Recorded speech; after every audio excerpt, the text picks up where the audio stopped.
Hello everyone, कैसे हैं आप सभी। तो जीडीसी नर्सिंग के ऑनलाइन प्लेटफॉर्म पर आप सभी बच्चों का बहुत बहुत मोस्ट वेलकम है। तो हम यहां से प्रीवियस क्लास के अंदर बात कर रहे थे, दैट इज ब्लड ट्रांसफ्यूजन। जी हाँ, नर्सिंग फाउंडेशन के एक इम्पोर्टेंट चैप्टर जिसके अंदर हमने देखा कि किसी भी व्यक्ति को यदि लाइफ थ्रेटनिंग कंडीशन या कोई हेमरेजिक कंडीशन या फिर रोड ट्रैफिक एक्सीडेंट हो गया और उसकी बॉडी के अंदर अगर मैसिव ब्लड हुआ और बॉडी से यदि ब्लड बाहर निकल रहा है, तो उस कंडीशन में हम उस पेशेंट को जो उसकी बॉडी के अंदर जो ब्लड कम हुआ है तो उसको हम किन किन कंपोनेंट का यूज करते हुए और वापस से हम फिलअप कर सकते हैं। ठीक है, तो डियर स्टूडेंट्स, आई होप, मुझे आशा है आप सभी की स्टडी बहुत ही बेहतर तरीके से चल रही होगी। और दूसरी बात यह है, जीडीसी नर्सिंग बहुत पहले यानी कि कई दिनों से और आगे भी ऐसे ही आपके साथ कंधे से कंधा मिलाकर बिल्कुल आपकी सफलता के अंदर हमारी जितनी भी कोशिशें हैं वो मैक्सिमम जितनी पॉसिबल होगी हम करने की कोशिश करेंगे। तो जीडीसी परिवार के साथ बने रहने के लिए आपका बहुत बहुत तहे दिल से बहुत बहुत धन्यवाद है। दूसरी बात यह है कि यहाँ से किसी भी सब्जेक्ट के अंदर कंटेंट के साथ कोई भी कॉम्प्रोमाइज नहीं किया जाएगा। तो इसका मतलब क्या हो गया कि जैसे एक वो होता है कि सर जस्ट नॉर्मली फॉर्मेलिटी पूरी किया और काम खत्म हो गया, नहीं। अगर हम देखेंगे एक एक कंटेंट सब्जेक्ट वाइज, यदि आप यहाँ पर उठाकर देखेंगे तो उसके अंदर आप पाएंगे नोरसेट बेस से यदि हम एनक्लेक्स लेवल, मैं क्लियर बोल रहा हूँ, कौन सा, एक एनक्लेक्स है ना, एनक्लेक्स का जो सबसे मोस्ट इम्पोर्टेंट पैटर्न जो कि नोरसेट के द्वारा या दिल्ली एम्स के द्वारा फॉलो किया जाता है, तो आप वहां से अपने एनक्लेक्स का पूरा पैटर्न देख सकते हैं अपनी नर्सिंग फाउंडेशन के प्रत्येक टॉपिक के अंदर और प्रत्येक कंटेंट के अंदर आपको मौजूद मिलेगा। ठीक है ना। तो लास्ट वन क्लास के अंदर हम बात कर रहे थे यहाँ पर किसके बारे में, ब्लड ट्रांसफ्यूजन के बारे में।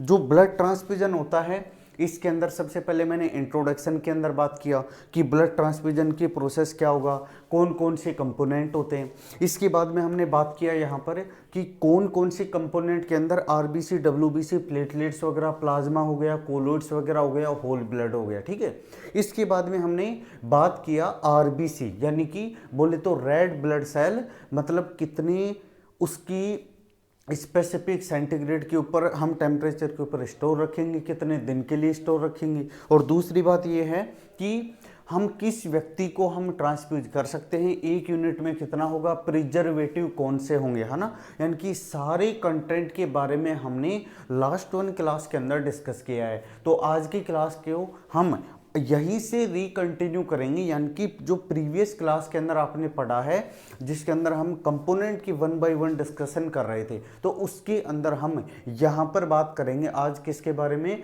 दैट इज जो रिमेनिंग कंपोनेंट बचे हैं ना, रिमेनिंग कंपोनेंट। अगर मैं बात करूँ कि component that transfuse as blood transfusion, तो वहाँ पर डब्ल्यूबीसी है, प्लेटलेट्स है, प्लाज्मा है, कोलोइड्स है, होल ब्लड है। क्लियर है। तो इसका मतलब ये जो रिमेनिंग पांचों जो कंपोनेंट है ब्लड की, इसके बारे में आज हम डिस्कस करने वाले। तो सेकंड वन जो कंपोनेंट था बच्चों, तो यहां से second one component that is, तो मैं यदि आपको बताऊं यहां से, तो हम बोल सकते हैं that is plasma, sorry platelets. ठीक है, प्लेटलेट्स का मतलब क्या हो गया, यानी कि ऐसी सेल जो हमें जैसे ही ब्लीडिंग हुआ है क्लोटिंग बनने में हेल्प करती है। बहुत से बच्चों के दिमाग के अंदर ये मिसकंफ्यूजन रहता है कि सर क्लोटिंग का काम तो केवल और केवल प्लेटलेट्स का होता है। भाई प्लेटलेट्स का क्लोटिंग के अंदर कुछ भी यूज नहीं होता, बस केवल और केवल बस इसका काम इतना है कि क्लोटिंग का जो मेन मैकेनिज्म होगा ना, उससे पहले ब्लड को रोकना। आई बात समझ में, दोबारा बोल रहा हूँ, ब्लड क्लोटिंग मैकेनिज्म के अंदर प्लेटलेट्स का डायरेक्टली कोई रोल नहीं होता, लेकिन जब जो सारे क्लोटिंग फैक्टर जिस साइट पर वुंड हुआ है ना, वहां पर जो फाइब्रिन का जो नेट लाइक स्ट्रक्चर जो बना है ना, अब इसके अंदर इससे पहले यहां पर प्लेटलेट प्लग फॉर्मेशन होता है। आई बात समझ में, यानी कि अगर मैं एक सेकंड के लिए अगर मैं यहां से अगर दोस्तों बोलूं कि सर रियल में आपने बोल तो दिया लेकिन समझ में कुछ नहीं आया, तो देखो जब भी ब्लड क्लोटिंग मैकेनिज्म होती है ना, तो उसके अंदर कुछ स्टेप होती हैं। सबसे पहले सेरोटोनिन सिक्रेट होगा, और सेरोटोनिन जैसे सिक्रेट होगा तो जहाँ पर वुंड लगा है ना, वहाँ की ब्लड वेसल्स को बिल्कुल कॉन्स्ट्रिक्ट कर लेता है। इसका मतलब जैसे ही वैसो कॉन्स्ट्रिक्शन हुआ, इसकी वजह से जो ब्लड बहुत ही एकदम बहुत ज़्यादा अमाउंट में जो सिक्रेट हो रहा था, वहाँ से उस वुंड से वो थोड़ा सा कम हो जाएगा। यानी कि स्टार्टिंग फेज होती है ना ब्लड क्लोटिंग की, उसको अपन बोलते हैं वैसो कॉन्स्ट्रिक्शन।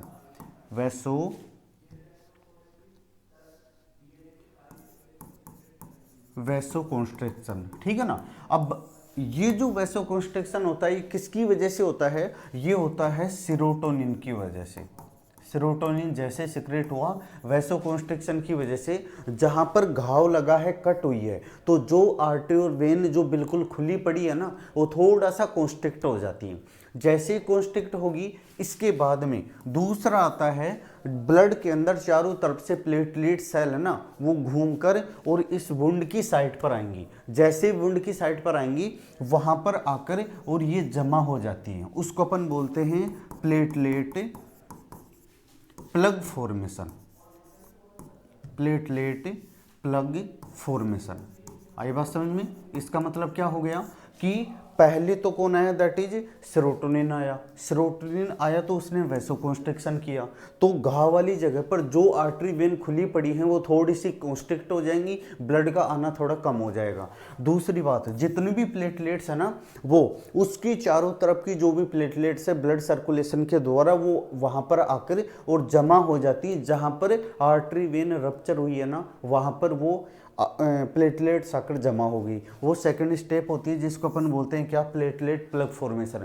इससे क्या होगा, जो ब्लड आ रहा था उसके अंदर वो डिक्रीजमेंट देखने को मिलता है। इसका मतलब धीरे धीरे ब्लड का आना और कम हो गया, लेकिन अभी बंद नहीं हुआ है। तो इसका मतलब थर्ड वन स्टेज होता है, जिसको अपन बोलते हैं रियल क्लोटिंग मैकेनिज्म। इसको हम बोलेंगे क्लोटिंग मैकेनिज्म या फिर क्लोटिंग स्टेज ऑफ ब्लड। आई बात समझ में? इसके अंदर फिर दो मैकेनिज्म काम आती हैं, इंट्रेंसिक और एक्सट्रेंसिक। तो याद रखिएगा, इंट्रेंसिक तो ब्लड वेसल्स के अंदर होगी जो डैमेज हुई है, और एक्सट्रेंसिक जो उसके पेरीफेरल के अंदर जो टिश्यू डैमेज हुआ है ना, उसके अंदर होता है।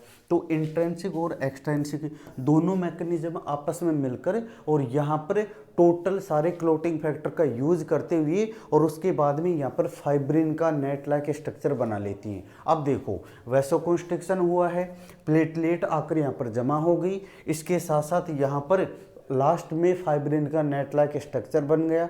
जब ये पूरी मैकेनिज्म हो जाएगी, इसको अपन बोलते हैं रुधिर का थक्का जमना, यानी कि रियल में ब्लड क्लोटिंग। तो हम तो ये मानते थे कि सर रैंडमली की प्लेटलेट्स का काम है रुधिर का थक्का जमाना, लेकिन ये अकेली नहीं करती, ये तो केवल क्या करती है, प्लेटलेट प्लग फॉर्मेशन का काम करती है। Getting my point? तो इसका मतलब है यहाँ से क्लियर हो गया, क्लोटिंग मैकेनिज्म के अंदर रियल में सारे क्लोटिंग फैक्टर काम आते हैं। कैल्शियम की प्रेजेंस में यहाँ पर ये सारे जमते हुए एक दूसरे को एक्टिवेट करते हुए और लास्ट के अंदर फाइब्रिन का नेट लाइक स्ट्रक्चर की फॉर्मेशन कर लेते हैं। अब यहाँ पर अगर ये वाली मैकेनिज्म होगी तो इससे पहले प्लेटलेट आकर जमा हो जाएगी।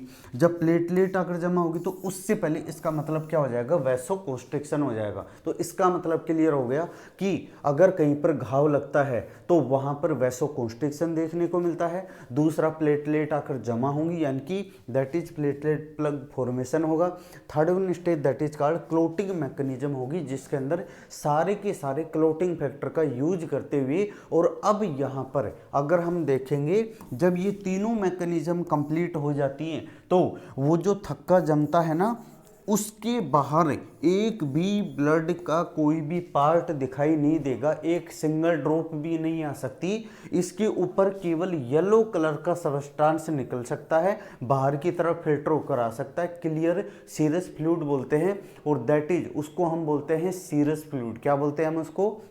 यानी कि हम उसको प्लाज्मा भी नहीं बोल सकते, हम उसको सीरस फ्लूइड के नाम से जानते हैं। क्लियर हो गया? इसका मतलब यहाँ से पहले तो ब्लड आ रहा था, ये मैकेनिज्म हुआ, ब्लड आना बंद हो गया। तो एक तरीके से ये बोल सकते हैं कि जो प्लेटलेट्स का काम है ना, ये जैसे ही घाव होता है तो ब्लीडिंग को रोकने के लिए ब्लड क्लोटिंग मैकेनिज्म में हेल्प करती है, वो भी स्टेप नंबर 2 में। आई बात समझ में, जिसके अंदर सारी प्लेटलेट्स आकर और एक प्लग की फॉर्मेशन कर लेंगी, बंच बना लेंगी, जहाँ पर घाव हुआ है, जहाँ पर हेमरेज हो रहा है, जहाँ पर ब्लीडिंग हो रही है। Getting my point. ये तो था बेसिक कि सर प्लेटलेट्स का हम रियल में क्यों यहाँ पर यूज करते हैं, या फिर बोल सकते हैं कि सर हम यहाँ पर specific what is the reason of study, है ना, अबाउट प्लेटलेट्स। अब देखो, जैसे घाव अगर हो गया किसी भी व्यक्ति के अंदर, सपोज दैट घाव हो गया, तो अब यहाँ पर घाव हुआ है तो भाई सीधी सी बात है क्लोटिंग तो होना चाहिए, और क्लोटिंग होना चाहिए, प्लेटलेट प्लग फॉर्मेशन नहीं बनेगा तब तक, तो इसका मतलब तो ब्लड सारा निकल जाएगा। इसलिए यहाँ पर ब्लड क्लोटिंग की मैकेनिज्म को मेंटेन करने के लिए कौन चाहिए, प्लेटलेट्स होना कंपलसरी है। चलिए देख लेते हैं अब इसके बारे में, अपनी मेन टॉपिक की तरफ चलते हैं। तो यहाँ से हमारा ओके, मेन टॉपिक, सबसे पहले प्लेटलेट्स का नॉर्मल काउंट कितना होता है, तो हम बोल सकते हैं कि 1.5 लाख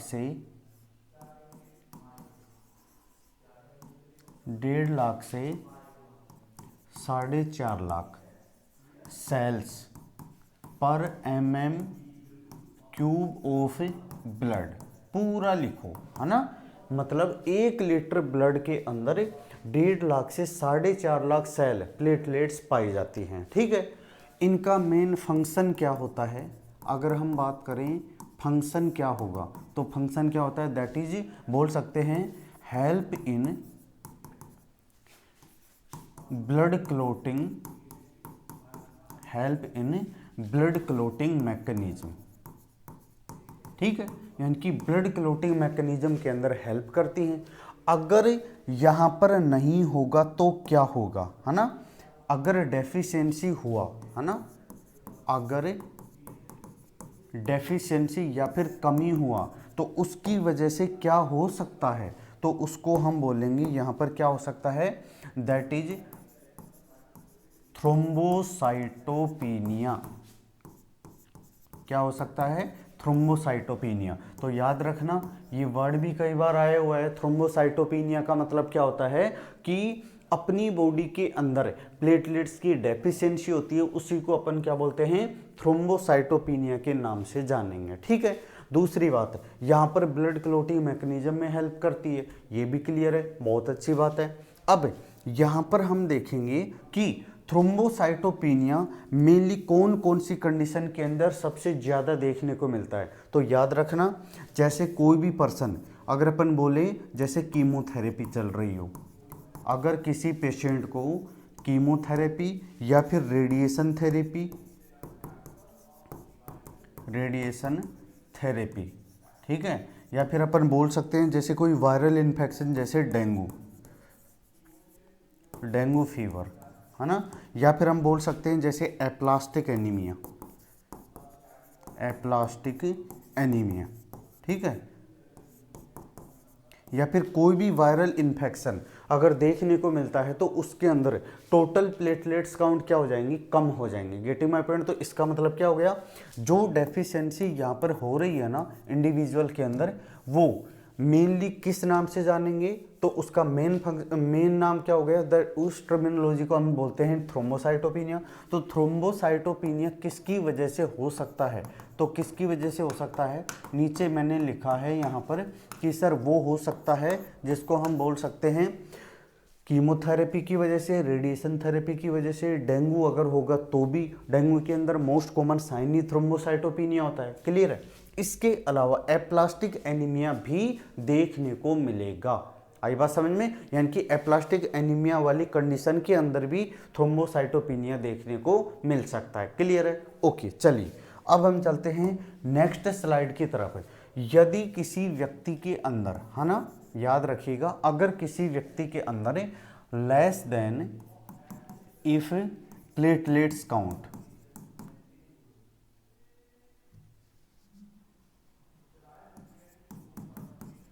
प्लेटलेट्स काउंट अगर लेस देन 50,000 सेल अगर हो जाती है ना, पर mm³। इसका मतलब क्या है कि इंक्रीज चांसेज ऑफ ब्लीडिंग, है ना, increase chances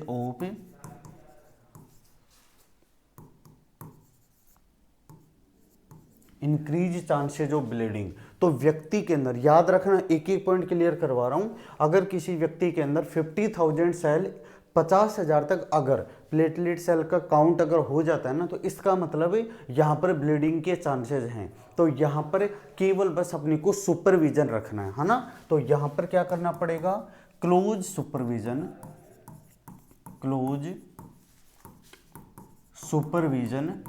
of the patient को प्रॉपर क्लोज सुपरविजन में रखना पड़ेगा। दूसरी बात, अगर किसी पेशेंट का प्लेटलेट्स काउंट, है ना, प्लेटलेट्स काउंट अगर हम बोलें लेस देन 20,000 सेल, अगर इतनी हो जाती हैं, याद रखिएगा, मतलब 20,000 से कम अगर किसी व्यक्ति के अंदर प्लेटलेट सेल का काउंट यदि हो जाता है ना, तो वहां पर किसके चांसेस है, यहां पर बिल्कुल, है ना, मैक्सिमम चांसेज ऑफ ब्लीडिंग। तो याद रखना, यहां पर मैक्सिमम चांसेज हैं ब्लीडिंग के। तो सर यहां पर क्या करें, यहां पर इंडिविजुअल को इमरजेंसी, याद रखना, patient must emergency platelets transfusion, यानी कि व्यक्ति के अंदर अपने को इमरजेंसी बिल्कुल अभी की अभी प्लेटलेट सेल ट्रांसफ्यूज करना ही पड़ेगा। तो याद रखना, बहुत इंपॉर्टेंट है। यहां से अगर यहां पर देखो, मैंने यहां पर डायरेक्टली 1.1 क्यों बताया, अगर 50,000 तक होता ना तो ट्रांसफ्यूज करने की रिक्वायर्ड नहीं होती, जस्ट अपने को सुपरविजन में रखना है, क्योंकि यहाँ से ब्लीडिंग के चांसेस बढ़ेंगे, ठीक है। लेकिन अगर 20,000 तक अगर आ गया है ना प्लेटलेट्स का काउंट, तो इसका मतलब क्या है, अब कभी भी ब्लीडिंग हो सकती है। इसके अंदर तो बड़े हैं चांस, इसके अंदर कभी भी ब्लीडिंग हो सकती है। तो इसकी वजह से यहाँ पर अपने को वेट नहीं करना, यहाँ पर patient must emergency platelet transfusion, यानी कि प्लेटलेट जितना जल्दी हो सके पेशेंट को क्या करना पड़ेगा, ट्रांसफ्यूज करना ही पड़ेगा। आई बात समझ में। चलिए, इसके बाद में हम देखते हैं कि अगर किसी व्यक्ति को प्लेटलेट्स का काउंट कम हो गया और ब्लीडिंग हुआ है ना, तो सबसे पहले कौन सी ब्लीडिंग देखने को मिलता है। इसका मतलब है अगर 20,000 से कम होगा तो क्या देखने को मिलेगा, हेमरेज या ब्लीडिंग। तो यहां से एक और नोट आ सकता है, बहुत इंपॉर्टेंट, कौन सा, कि if platelets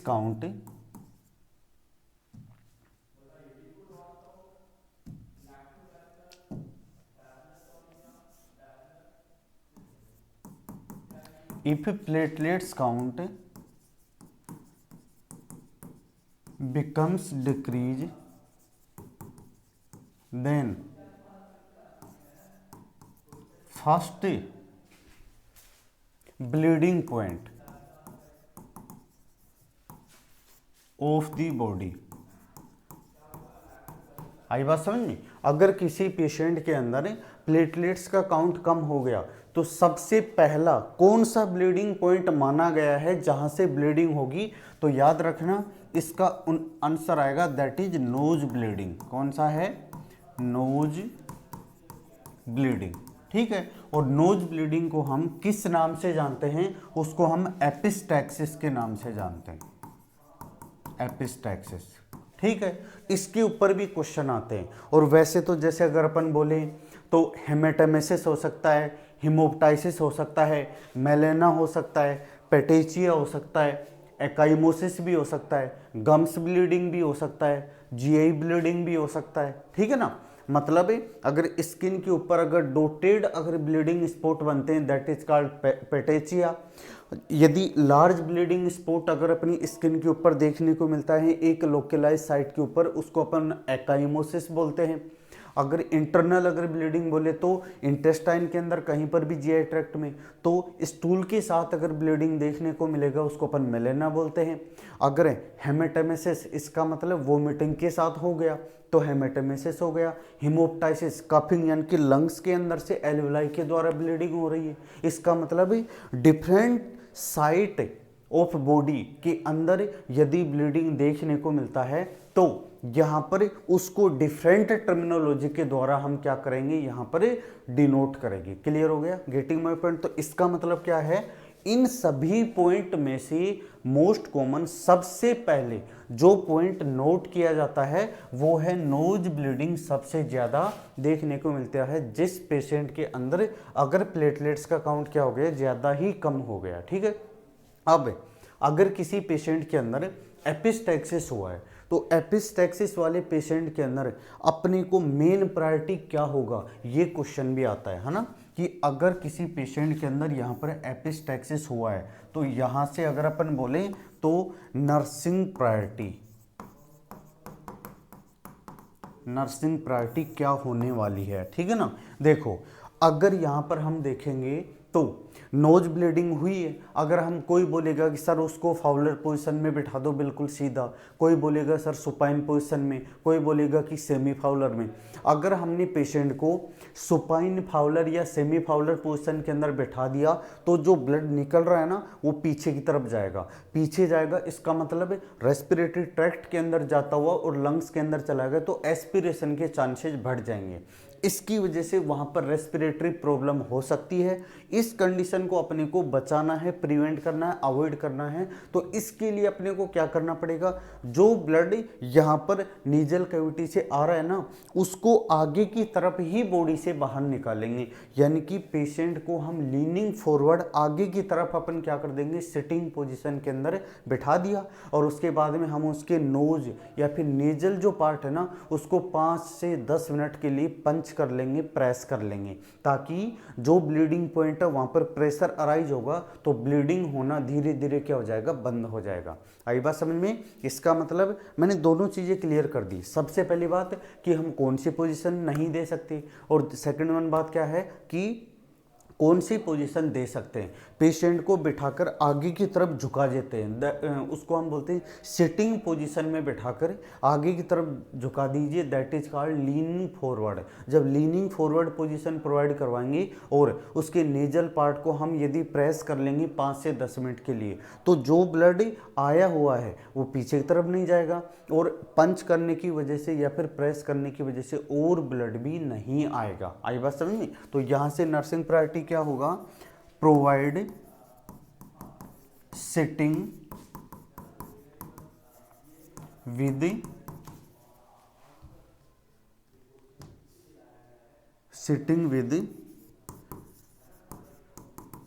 leaning forward of head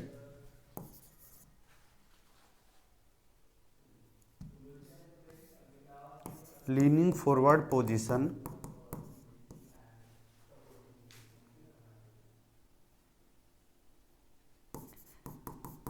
with press the nose about 5 to 10 minutes। आई बात समझ में? यानी कि 5 से 10 मिनट तक हम उसके नाक को प्रेस कर लेंगे और आगे की तरफ झुकाकर हम उसको क्या कर लेंगे, बिठा देंगे। तो उसको हम बोलते हैं, ये नर्सिंग प्रायोरिटी करना पड़ेगा अगर किसी पेशेंट के अंदर एपिस्टैक्सिस यानी कि नोज ब्लीडिंग की कंडीशन देखने को मिलती है। तो क्लियर हो गया? ओके, अब हम चलते हैं। हमने देखो, अगर हम बात करें प्रीवियस स्लाइड के अंदर हमने क्या देखा, प्लेटलेट्स का फंक्शन क्या हो गया, अगर डेफिशिएंसी हो तो क्या हुआ, कौन कौन सी कंडीशन के अंदर ये डेफिशिएंसी देखने को मिलती है। इसके बाद अगर नेक्स्ट वन स्लाइड के अंदर बात करें तो अगर प्लेटलेट्स का काउंट 50,000 से कम है तो हम केवल क्लोज सुपरविजन रखेंगे। अगर 20,000 से कम है इसका मतलब अपने को अब वेट नहीं करना, अपने को ट्रांसफ्यूज ही करना पड़ेगा। ठीक है, नेक्स्ट स्लाइड के अंदर हमने देखा अगर प्लेटलेट्स काउंट कम हो गया तो वहां पर इंडिविजुअल के अंदर अगर ब्लीडिंग हुई तो सबसे पहले कौन से पॉइंट के अंदर होगा, दैट इज नोज ब्लीडिंग देखने को मिलता है। अगर नोज ब्लीडिंग हुई है तो नर्सिंग प्रायोरिटी अपने को क्या करना पड़ेगा, वो हमने यहाँ पर अभी तक डिस्कस किया है। क्लियर है? ओके चलिए अब हम चलते हैं अपने ब्लड ट्रांसफ्यूजन टॉपिक की तरफ। अगर हम यहाँ पर अगर अपन बात करें तो जो प्लेटलेट्स होती है ना, ये हॉस्पिटल के अंदर दो टाइप से, यानी कि ब्लड बैंक के अंदर दो टाइप से प्रेजेंट होती हैं। एक तो होती है दैट इज आरडीपी और एक होती है एसडीपी। क्लियर है? आरडीपी की अगर अपन बात करें तो इसको अपन बोलते हैं रैंडम डोनर प्लेटलेट्स। क्या नाम है इसका? Random donor platelets.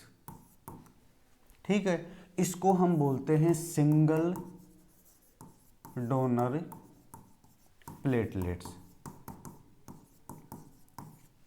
ठीक है ना? यानी कि RDP that is random donor platelets होता है और एसटीपी होता है उसको अपन क्या बोल सकते हैं, दैट इज उसको अपन बोलते हैं सिंगल डोनर 1 मिनट सॉरी।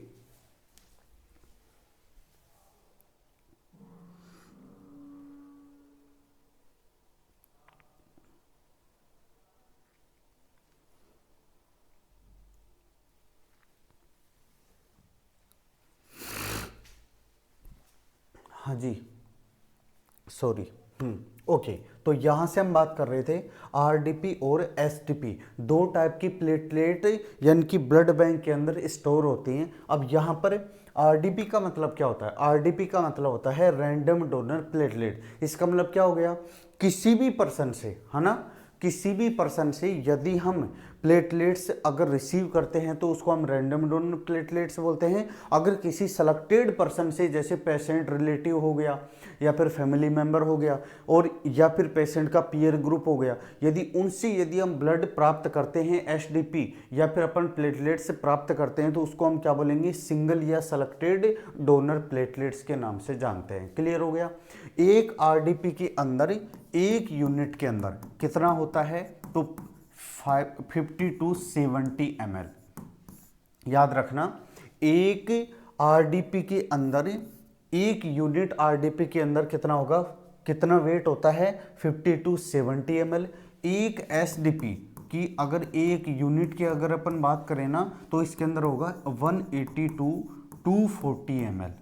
एक एक चीज क्लियर करूंगा यहां से कि एक अगर एसटीपी की बात करें ना तो एक यूनिट के अंदर 180 से 240 ml होता है और यहां पर आरडीपी एक यूनिट की बात करें तो 50 से दैट इज 70 ml होगा। ठीक है, अगर बात करें एक आरडीपी के जब ट्रांसफ्यूजन करते हैं तो अगर हम बात करें ना कितना यहां पर इंक्रीजमेंट देखने को मिलेगा, तो ये लगभग होता है 5000 से 10,000 सेल।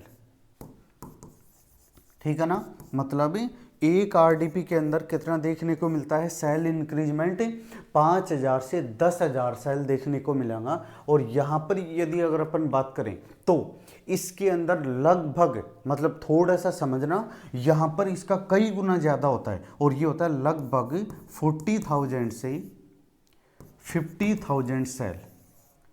50,000 सेल एक एसटीपी के अंदर, और यहाँ पर एक आरडीपी के अंदर कितना होता है? 5,000 से 10,000 सेल, इधर 40,000 से 50,000 सेल। इसका मतलब क्या हो गया? इसका मतलब हो गया कि एक आरडीपी इक्वल होता है लगभग, सॉरी, अगर अपन बात करें एक एसडीपी, है ना, इक्वल होता है लगभग, यहाँ पर अगर अपन बोलेंगे तो कितने आरडीपी होने चाहिए? 6 आरडीपी होने चाहिए। यहाँ पर मैंने आपको 3 मेन इंपॉर्टेंट पॉइंट के बारे में डिस्कस किया है। ठीक है ना, कि कितनी सेल एक यूनिट के अंदर बढ़ने वाली हैं। तो सबसे पहले तो देखो इसका मतलब क्या होगा? आरडीपी का मतलब रैंडम डोनर प्लेटलेट्स बोलते हैं। एक यूनिट के अंदर 50 से 70 ml पाया जाता है। एक यूनिट जब हम ट्रांसफ्यूज करेंगे तो कितनी सेल बढ़ेंगी, यानी कि एक आरडीपी के अंदर कितनी सेल होती हैं? 5,000 से 10,000 सेल पाई जाती हैं। इसका मतलब दूसरा, यहाँ पर यदि अगर अपन बात करें एसडीपी का फुल फॉर्म क्या होगा, तो हम बोल सकते हैं सिंगल डोनर प्लेटलेट्स। यहाँ पर एक यूनिट के अंदर, एक यूनिट एसडीपी के अंदर 180 से 240 ml अमाउंट पाया जाता है। ठीक है, यहाँ पर अगर एक एसडीपी यदि हम ट्रांसफ्यूज करते हैं तो कितनी सेल पाई जाती हैं, 40,000 से 50,000। इसका मतलब बात करें अगर आरडीपी ट्रांसफ्यूज करके अगर 40 से 50,000 सेल यदि बढ़ानी है तो लगभग 5,000 के अकॉर्डिंग अपने को 6 आरडीपी क्या करना पड़ेगा, ट्रांसफ्यूज करना पड़ेगा। तो वही मैं बता रहा हूं कि एक एसडीपी किसकी इक्वल होती है, 6 आरडीपी के क्या होता है, इक्वल होता है। आई बात समझ में। तो यहां से याद रखना ये पूरा का पूरा फ्लो चार्ट जिसके अंदर क्वेश्चन पूछे जाते हैं। इसका मतलब बेस्ट कौन सा है, इसका मतलब बेस्ट है यहाँ पर कौन सा, एसटीपी। क्यों, एक एसटीपी ट्रांसफ्यूज करो और उसके बाद में यहाँ से लगभग 50,000 सेल क्या हो जाएंगी, इंक्रीज हो जाएंगी। और यहाँ से आरडीपी इसी 50,000 को इंक्रीज करने के लिए कितना बढ़ाना पड़ेगा, सॉरी कितना ट्रांसफ्यूज करना पड़ेगा, तो लगभग 6 बोतल यहाँ पर अपने को लगानी पड़ेंगी। क्लियर हो गया। तो यहाँ से इस चीज़ को भी बिल्कुल क्या करना है, माइंड के अंदर रखना है। चलिए अब हम प्लेटलेट्स के अंदर नेक्स्ट देखते हैं कि इसका सबसे पहले ट्रांसफ्यूजन टाइम कितना होगा। ट्रांसफ्यूजन टाइम तो ये लगभग होता है, बोल सकते हैं 15 से और 30 मिनट। ठीक है ना, मतलब 15 से 30 मिनट के अंदर हम एसडीपी हो या फिर आरडीपी हो क्या करते हैं, ट्रांसफ्यूज करते हैं। स्टोरेज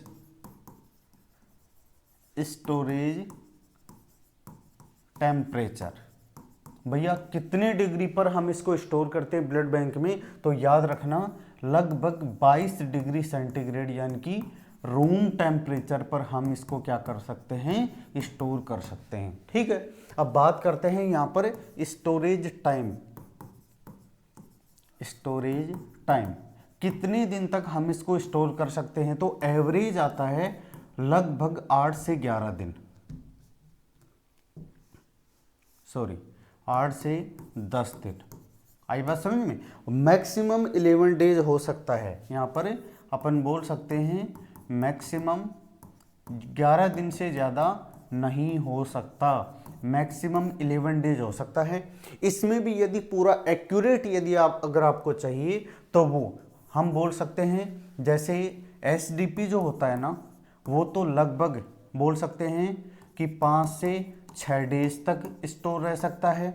और जो आरडीपी होता है वो लगभग यहाँ से बोल सकते हैं 7 से चलेगा 7 से और 10 दिन तक क्या रह सकता है, स्टोर रह सकता है। ठीक है ना, मतलब लगभग 1 वीक तक तो एसडीपी और उसके 3-4 दिन बाद तक आरडीपी यहाँ पर स्टोर रह सकता है। क्लियर हो गया। तो इसका मतलब क्या है, इसका मतलब ये है कि यहाँ से अपने को अगर ट्रांसफ्यूजन टाइम का देखें, मतलब यहाँ पर हम इसको स्पेसिफिक जो मैंने प्लेटलेट्स को प्रीवियस क्लास के अंदर मैंने बताया था कि जब हम आरबीसी को क्या करते स्टोर करते हैं तो 2 से 6 डिग्री सेंटीग्रेड और एक्यूरेट बताया था 4 डिग्री सेंटीग्रेड। यहाँ पर इसका टेम्परेचर क्या हो गया, अलग हो गया, कितना 22 डिग्री सेंटीग्रेड, यानी कि लगभग बोल सकते हैं किस पर, रूम टेम्परेचर पर हम इसको स्टोर करेंगे। आई बात समझ में। ये था पूरा का पूरा एसडीपी और आरडीपी के थ्रू, जो कि हमें कहाँ पर स्टोर करना है, कितने डिग्री पर स्टोर करना है, कितनी देर में लगाना है, कितनी दिन तक हम स्टोर कर सकते हैं, किस व्यक्ति को हम कितना लगाएंगे तो कितना प्लेटलेट्स इंक्रीज होगा। इसके साथ में जो उससे पहले प्रायोरिटी बेस्ड क्वेश्चन थे उनको भी हमने सोल्व किया। ठीक है, इसके बाद में हमने अभी तक देखा है कौन सा आरबीसी, इसके बाद देखा कौन सा प्लेटलेट्स। थर्ड वन हम बात कर लेते हैं अपने मेन टॉपिक, है ना, वही कंपोनेंट ही चल रहे हैं और जिसके अंदर आता है third one, that is plasma. इसको हम बोल सकते हैं क्या, प्लाज्मा। देखो अगर हम प्लाज्मा की बात करते हैं तो प्लाज्मा का मतलब क्या होता है, प्लाज्मा का मतलब हो गया ब्लड सेल को हटा दो, बाकी जो रिमेनिंग पोर्शन है ना उसको हम प्लाज्मा बोलते हैं। प्लाज्मा के अंदर क्लोटिंग फैक्टर भी आते हैं, एल्ब्यूमिन प्रोटीन भी आते हैं, यानी कि प्लाज्मा प्रोटीन, क्लोटिंग फैक्टर सारे इंक्लूड हैं। हार्मोन एंजाइम भी प्रेजेंट है, बस आरबीसी डब्ल्यूबीसी प्लेटलेट्स को क्या कर दिया जाता है, अगर सेपरेट कर दिया जाता है तो जो रिमेनिंग पोर्शन बचता है ना, उसी को हम प्लाज्मा के नाम से जानेंगे, ठीक है ना। तो यहां से हम बोल सकते हैं कि it is 55% portion of blood, है ना। नेक्स्ट वन, यदि अगर अपन बोले इट कंटेन, क्या क्या हो सकता है इसके अंदर, इसके अंदर हो सकता है इट कंटेन मेनली क्या क्या होगा, तो दैट इज क्लोटिंग फैक्टर्स, इसके अलावा प्लाज्मा प्रोटीन्स, और कितने टाइप की प्लाज्मा प्रोटीन, 3 टाइप की, एल्ब्यूमिन, ग्लोब्यूलिन, फाइब्रिनोजन, ठीक है ना। तो ये 3 प्लाज्मा प्रोटीन प्रेजेंट होती हैं। इसके अलावा और भी केमिकल्स होते हैं एंड अदर केमिकल्स, जैसे अदर केमिकल्स में जैसे एंजाइम,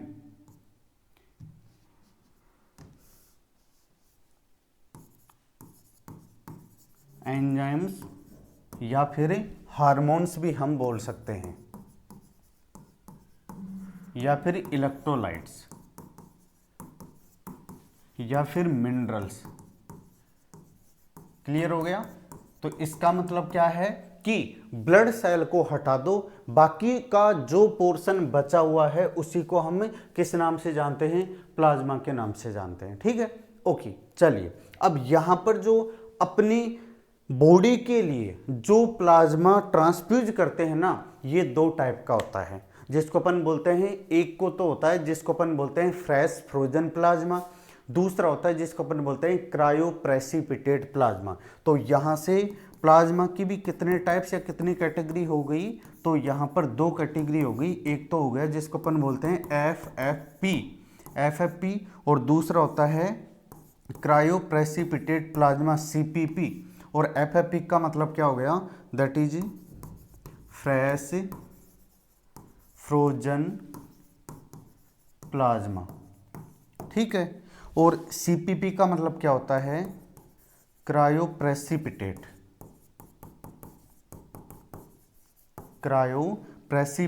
प्लाज्मा। कहाँ पर यूज होगा, कौन से पेशेंट के लिए यूज होगा, एक एक चीज को यहाँ पर पूरा डिटेल के साथ हम डिस्कस करने वाले हैं। तो यहाँ से हमने देखा 2 टाइप का प्लाज्मा होता है। पहला कौन सा, एफएफपी यानी कि फ्रेश फ्रोजन प्लाज्मा। इसके बाद में कौन सा होता है, that is cryo precipitate plasma. Clear है, ओके। चलिए नेक्स्ट वन हम देखते हैं। यहाँ से कौन कौन से बताए थे, ये है जैसे plasma,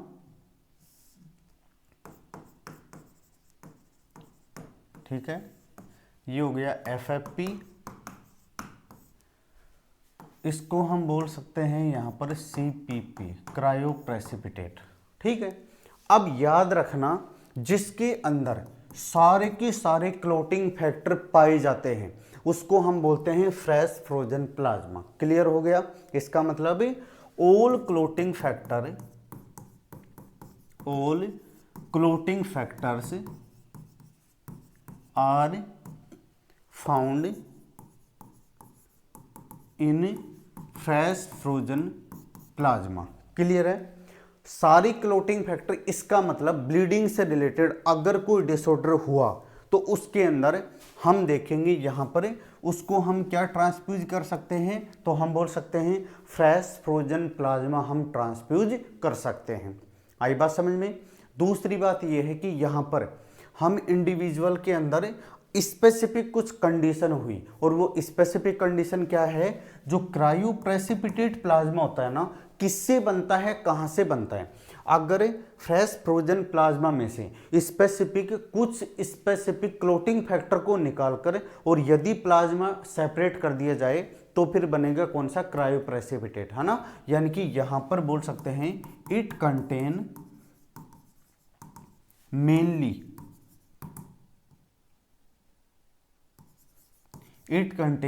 mainly clotting factor 8, clotting factor that is 8, ठीक है ना। ये स्टारलाइन क्वेश्चन है कि ये क्लोटिंग फैक्टर 8 को अलग निकालकर क्रायो प्रेसिपिटेट प्लाज्मा की फॉर्मेशन करते हैं। इसके अलावा और कौन कौन से हो सकते हैं, एंड आल्सो कौन कौन से, दैट इज फर्स्ट एंड 13। तो याद रखना 3 क्लोटिंग फैक्टर सेपरेट करके और एक अलग से अगर प्लाज्मा की फॉर्मेशन करते हैं तो वो हो गया यहाँ पर that is cryoprecipitate plasma. Clear है। यहाँ पर हम देखेंगे सबसे इंपॉर्टेंट हाईलाइट मैंने कर दिया यहाँ पर, क्लोटिंग फैक्टर 8 जिसमें पाया जाता है ना उसको हम बोल सकते हैं दैट इज क्रायोप्रेसिपिटेट प्लाज्मा। हो गया ना। इसका मतलब यहाँ से मैं बोल सकता हूँ, यहाँ पर आपने एक वर्ड सुना होगा हीमोफीलिया डिजीज, नाम सुना होगा जरूर। हीमोफीलिया डिजीज के अंदर क्या होता है, स्पेसिफिक क्लोटिंग फैक्टर की डेफिशिएंसी होने से ब्लड क्लोटिंग नहीं हो पाती, तो उसकी वजह से ब्लीडिंग कंटिन्यू रहता है। जन्म से ही बच्चे के अंदर स्पेसिफिक क्लोटिंग फैक्टर की डेफिशिएंसी होती है। अब यहाँ पर एक बात बताओ, अगर हम बोले यहाँ पर हीमोफीलिया है ना, हीमोफीलिया, अगर अपन बोलें स्पेसिफिक क्लोटिंग फैक्टर की डेफिशिएंसी कितने टाइप का होता है, 2 टाइप का। एक तो हो गया हीमोफीलिया ए, क्या बोल सकते हैं,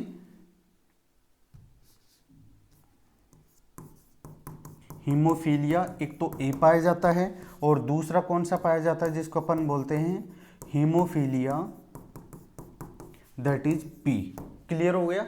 जो हीमोफीलिया ए होता है ना, कौन से क्लोटिंग फैक्टर की कमी की वजह से होता है, तो याद रखना यहां पर ये फैक्टर नंबर 8 की डेफिशिएंसी से होगा।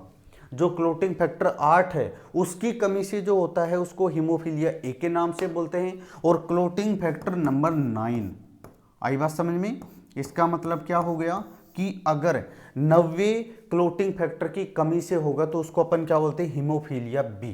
तो हीमोफीलिया ए और हीमोफीलिया बी 2 कंडीशन के अंदर यहां पर स्पेसिफिक एक डिजीज डिनोट हुई है, और कंबाइंडली हम इसको किस नाम से जानते हैं, हीमोफीलिया के नाम से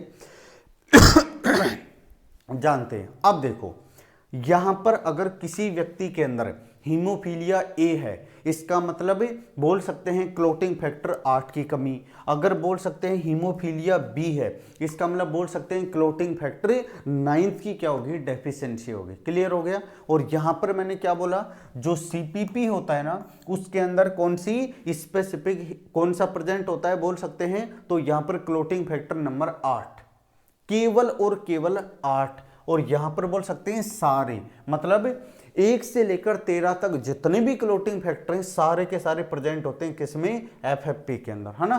तो अब एक बात बताइए, ये तो हीमोफीलिया ए है, हीमोफीलिया ए, और ये हो गया हीमोफीलिया बी। तो हीमोफीलिया ए वाले पेशेंट के लिए हम कौन से टाइप का प्लाज्मा ट्रांसफ्यूज करेंगे। पहली बात तो हीमोफीलिया ए, तो डेफिशिएंसी किसकी होगी, यानी कि अपन बोल सकते हैं डेफिशिएंसी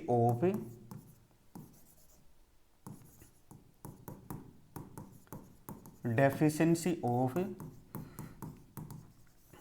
क्लोटिंग फैक्टर 8। क्लियर हो गया। दूसरा इसके अंदर बोल सकते हैं कि डेफिशिएंसी ऑफ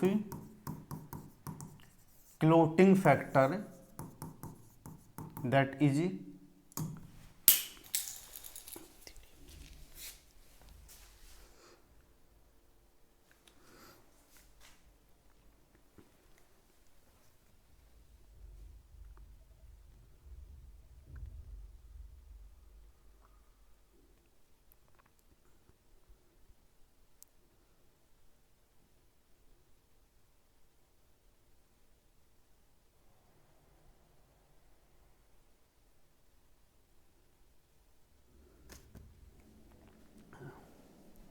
हाँ जी, deficiency of clotting factor that is, तो हम बोल सकते हैं यहां पर कौन सा 8 हुआ तो कौन सा हो गया, क्लोटिंग फैक्टर 8 अगर हुआ तो हीमोफीलिया ए, यहां पर किसकी कमी, दैट इज क्लोटिंग फैक्टर 9 की कमी। अब एक बात बताओ, पीछे की तरफ जाओ थोड़ा सा, हम बोल सकते हैं यहाँ पर, अब देखो क्लोटिंग फ्रेश फ्रोजन प्लाज्मा और क्रायोप्रेसिपिटेट। जो फ्रेश फ्रोजन प्लाज्मा है इसके अंदर कौन सा क्लोटिंग फैक्टर पाया जाता है, ये देखो clotting factor, all clotting factor are present सारे, लेकिन सीपीपी के अंदर स्पेसिफिक कौन सा पाया जाता है, 8वां। मैंने स्टार लगाया है यहाँ पर, इसका मतलब 8वीं वाले पेशेंट को क्या देंगे, सीपीपी, यानी कि 8वां हीमोफीलिया ए वाला है।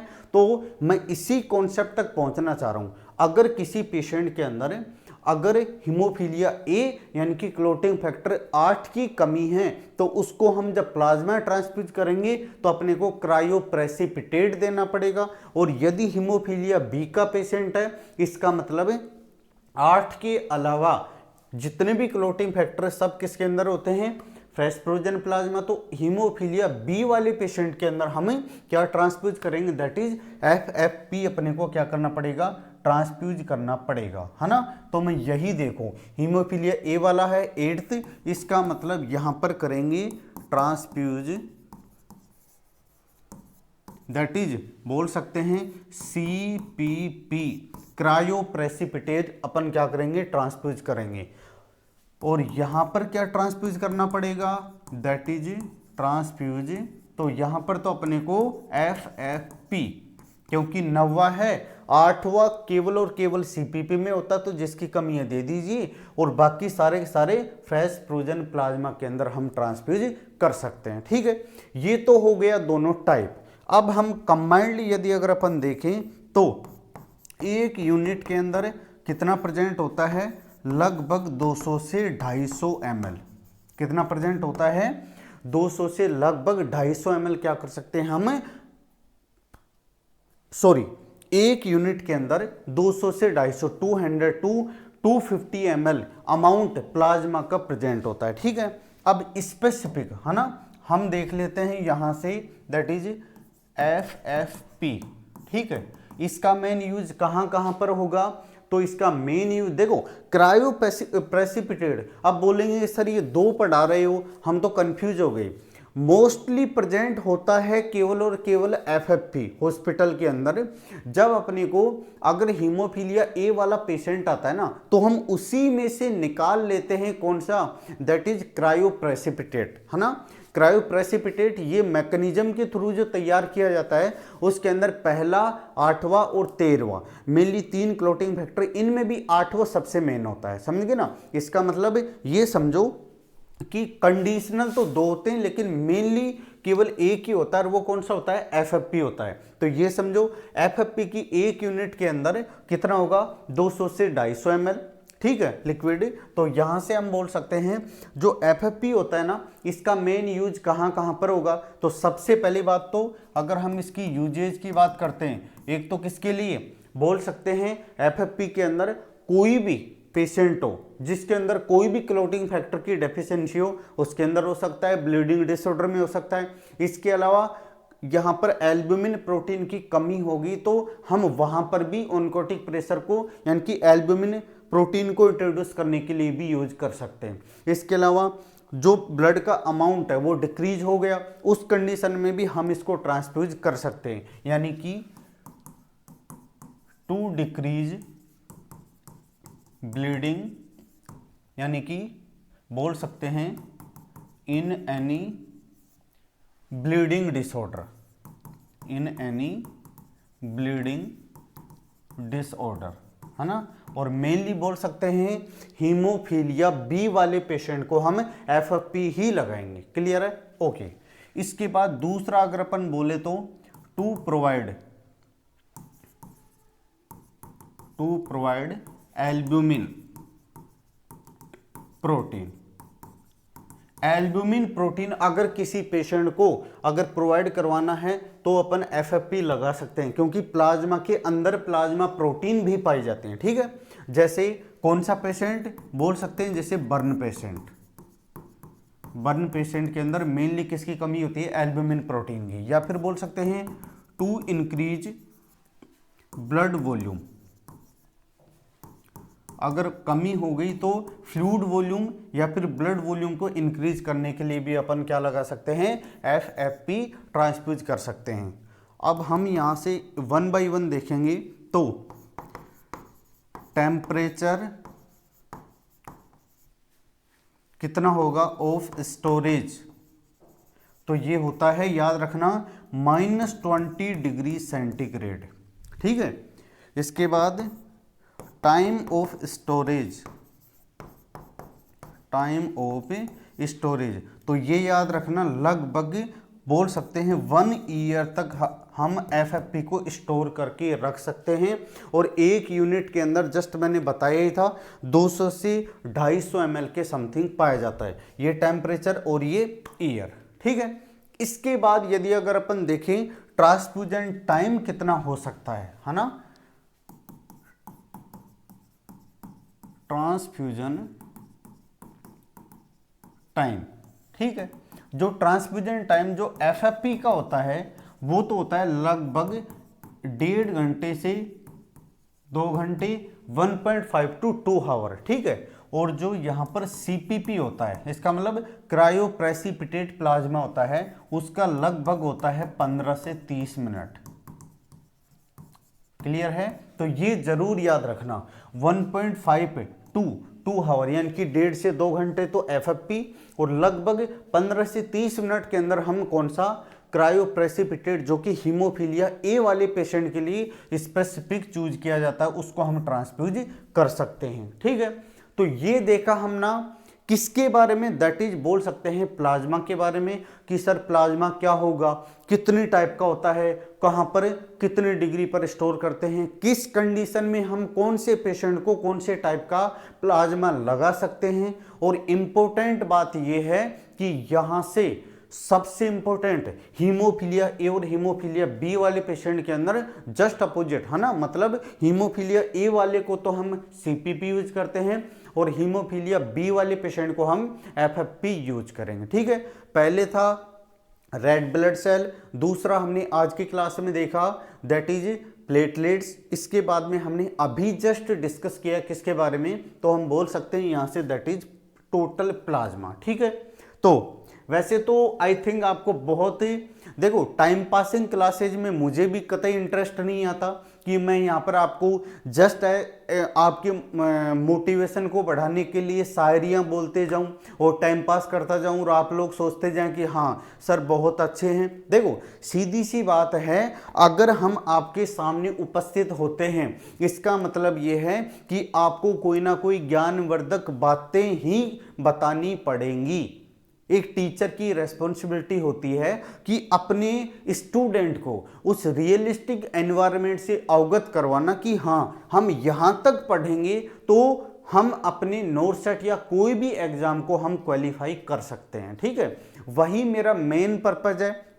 आगे भी हमारी यही कोशिश रहेगी पूरी GDC नर्सिंग परिवार की कि कंटेंट के साथ या क्वालिटी के साथ कतई समझौता ना हो, कॉम्प्रोमाइज ना हो, और बोले तो यहाँ पर जो बोलते हैं ना संभावना की कोई गुंजाइश नहीं है। 100% मस्ट बी, मतलब अपने को वो कंटेंट रखना ही है कि जहां से आपके सारे के सारे डाउट क्या हो जाएं, क्लियर हो जाएं। क्लियर है, तो चलिए अब हम चलते हैं। सबसे पहले RBC हो गया, प्लेटलेट्स हो गया, प्लाज्मा हो गया। अब हम थोड़ा सा देख लेते हैं WBC के बारे में, है ना। तो नंबर 4 जो कंटेंट है ना that is called white blood cell या फिर WBC।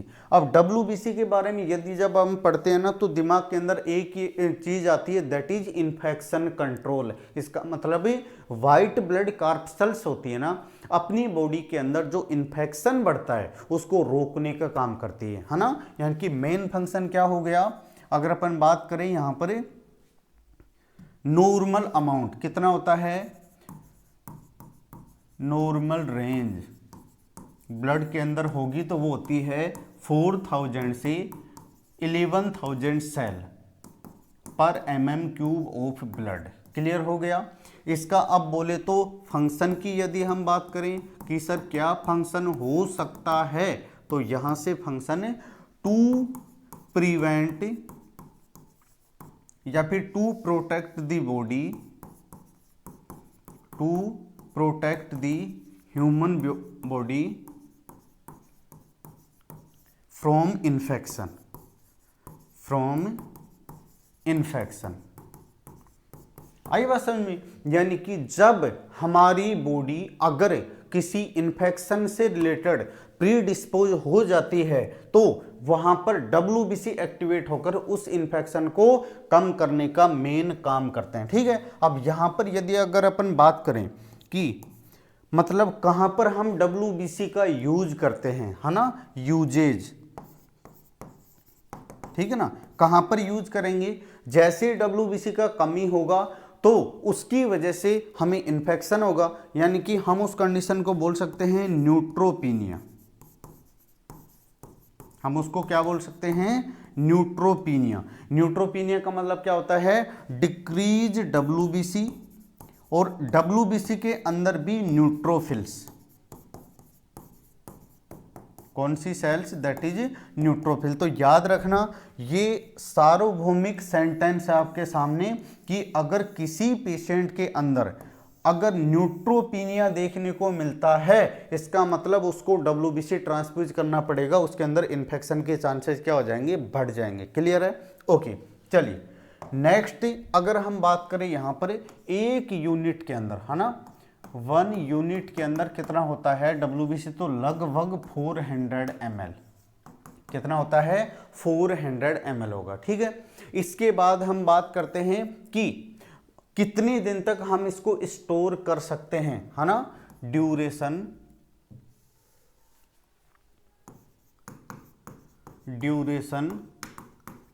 Of storage. तो याद रखना 13 डेज तक हम इसको स्टोर करके रख सकते हैं। जी हाँ, 13 डेज तक। ठीक है, ओके, 1 मिनट।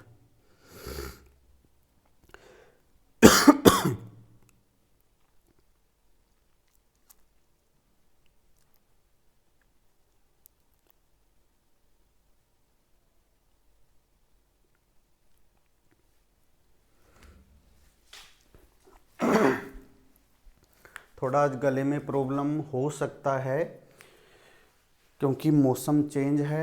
ओके, चलिए, ड्यूरेशन ऑफ स्टोरेज कितना होगा? 13 डेज तक। मतलब WBC को हम 13 डेज 13 दिन तक हम ब्लड बैंक में स्टोर करके रख सकते हैं। और यदि अगर अपन बात करें टाइम ऑफ ट्रांसफ्यूजन, तो लगभग अपने को 1 आवर के अंदर क्या करना पड़ेगा? ट्रांसफ्यूज करना पड़ेगा। 1 आवर के अंदर क्या करना पड़ेगा? यहां पर ट्रांसफ्यूज करना पड़ेगा। ओके, ठीक है, तो एक यूनिट में कितना? 400 ml। Duration of storage 13 days और बोल सकते हैं टाइम ऑफ ट्रांसफ्यूजन कितना? That is 1 hour. ठीक है, ये था किसके बारे में? WBC के बारे में। इसके बाद में हम देखते हैं एक और कंटेंट हमने यूज किया था नंबर 5, जिसको हम बोलते हैं कोलोइड। सर ये कोलोइड्स क्या है? तो याद रखना कोलोइड्स जो है ना ये प्लाज्मा का ही डेरिवेटिव है। आई बात समझ ना? These are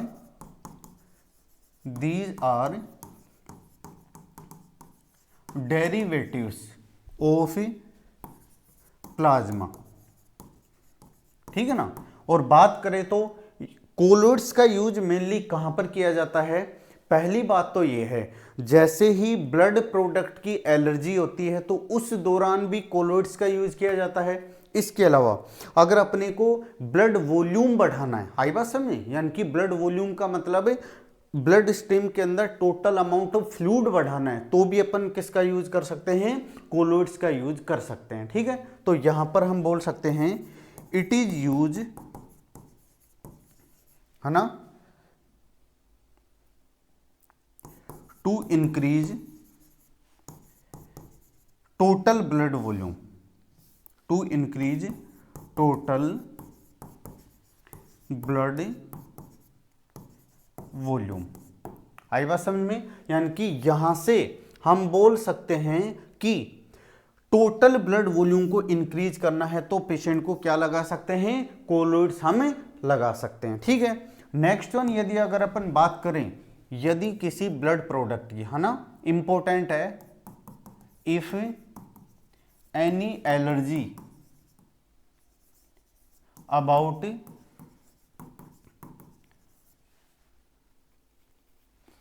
any blood product, यदि किसी भी ब्लड प्रोडक्ट की एलर्जी है, ठीक है ना, किसी भी ब्लड प्रोडक्ट की एलर्जी है तो भी अपन क्या यूज करते हैं, देन वी ट्रांसफ्यूज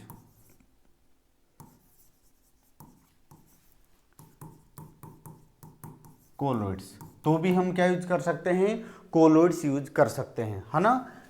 एलिमेंट की यदि अपन बात करें कि सर है क्या स्पेसिफिक ऐसा इसके अंदर, तो ये होता है इराडिएटेड ब्लड, याद रखना इसके अंदर क्या यूज करते हैं,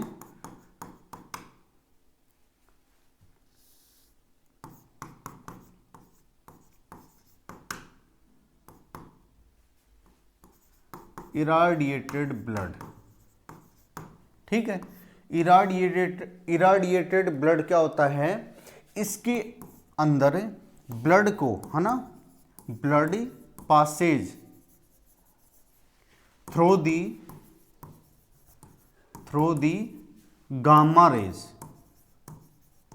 थ्रू दी गामा रेज। इसका मतलब कि सर जो ब्लड होता है ना उसको हम गामा रेज से गुजारते हैं, उससे उसकी एंटीजेनिक प्रॉपर्टी खत्म हो जाती है, डिस्ट्रॉय हो जाती है, उसी को हम क्या बोलते हैं, इराडिएटेड ब्लड के नाम से जानते हैं, याद रखना। तो ये जो कोलोइड्स है ना, तो कोलोइड्स का एक तरीके से जो कंपोनेंट है वो कौन सा हो गया, इराडिएटेड ब्लड होता है। ये बनता कैसे है, ब्लड को क्या करते हैं हम, ब्लड को हमें पासेज करवाएंगे यानी कि गुजारेंगे किससे, फ्रॉम गामा रेज से। इससे क्या होगा, गामा रेज फ्रॉम दिस, है ना, फ्रॉम दिस